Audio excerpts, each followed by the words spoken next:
Prince Harry. The Duke of Sussex is on his way back to the UK and his family is already anxious about one major thing.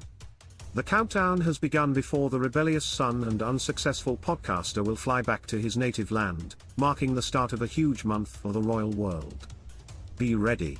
Chaos is coming. William and Kate, the Prince and Princess of Wales, are already annoyed with Harry.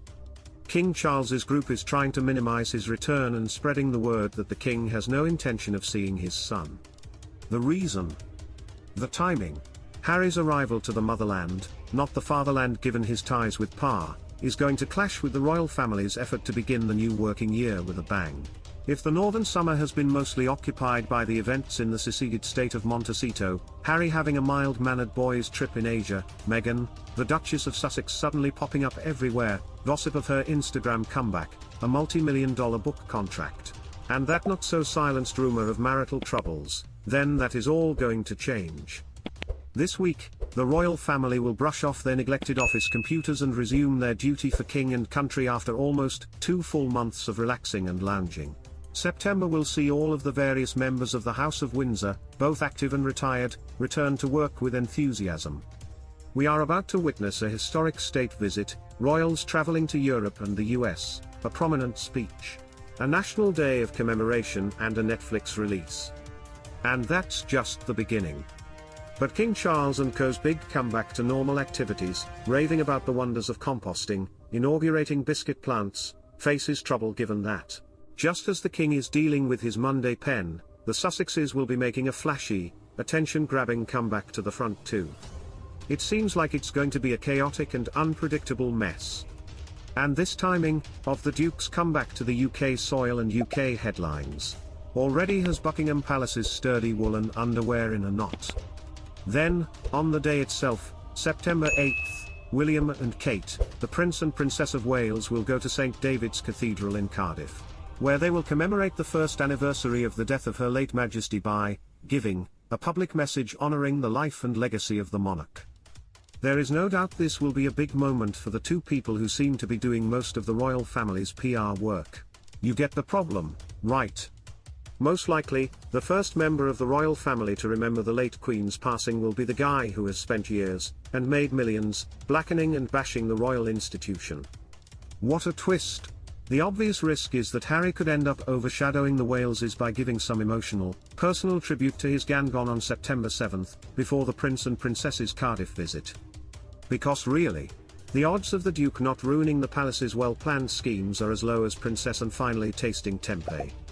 The next day, when the Waleses are in full swing, could also be troublesome.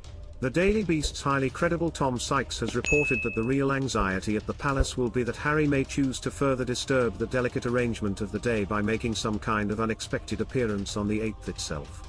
Picture old Etonian and Barovian foreheads being wiped at the very idea. Also think about how different things are from this time last year when Harry was also supposed to attend the Well Child Awards. The death of the late Queen changed plans. Despite the combined firepower of Harry, Meghan and Spare, the Duke of Sussex has completely failed to bring Charles and William to their knees, so to speak. They have not offered any apologies or admitted any faults via stiff official statements. They have just carried on, trying to ignore Harry's platter of pain. In other words, with conflicts deeply rooted and order completely disrupted, what would prevent the father of two from doing whatever he wants when he returns to the UK? If he wishes to stand in the middle of Piccadilly Circus reciting Yeats in tribute to his granny, then so be it.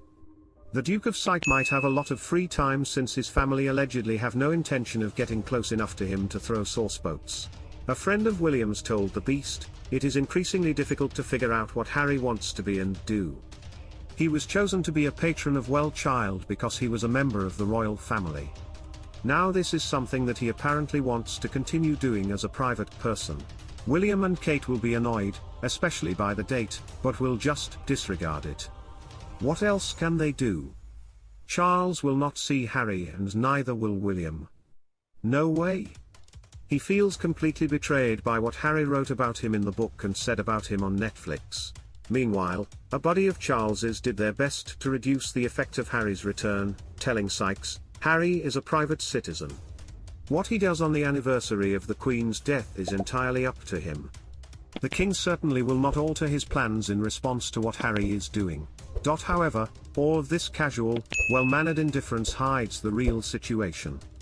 Simply by being in the same country as his family, not to mention city or area, right at this very significant moment, Harry will control the national discussion and the media. At the very least, the palace will have to share the limelight with Harry, if not be overshadowed by him, at a time when they had hoped to impress. Maybe this month it will not be only Harry who will need a Tibetan singing bowl or 6. If he has any extras, boom tish, then now would be the time to Uber them over to sweating types at the palace.